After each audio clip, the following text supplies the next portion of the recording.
ఇన్స్టెంట్గా నిమ్మకాయ పచ్చడి ఎండలో పెట్టకుండా తయారు చేసుకునే విధానం చూద్దాం మనం. నిమ్మకాయ పచ్చడి కోసం ఈ విధంగా నిమ్మకాయలు కడిగి శుభ్రం చేసుకొని పెట్టుకున్నాను. నిమ్మకాయలని ఈ విధంగా అంటే ఒక కాయ వచ్చి 4 ముక్కలు అయ్యేలాగా బద్దల్లా కోసి పెట్టుకోవాలి. అలా కోసి పెట్టుకున్న వాటిని ఉప్పు పసుపు వేసి ఒక వారం రోజుల పాటు మనం ఇంట్లోనే దేంట్లోనే బయట ఎండలో పెట్టవలసిన లేదు, ఏం పెట్టవలసిన లేదు. ఓ డబ్బాలో వేసి మూత పెట్టుకొని ఉంచుకోవాలి. వారం రోజుల తర్వాత ఈ విధంగా వస్తుంది మనకి. దాంట్లోకి మెంతులు ఆవాలు ఇవి వేపుకొని పొడి చేసుకోవాలి.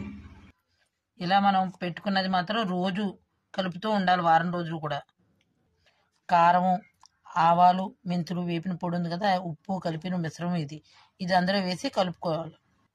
నిమ్మకాయ పచ్చడి కోసం పోపు ఇలా రెడీ చేసుకోవాలి. ఆవాలు మెంతులు ఎండుమిరగాయలు నూనె మరగబెట్టి పోపు వేసుకున్నాం. ఇది అందరూ వేసి కలిపేసి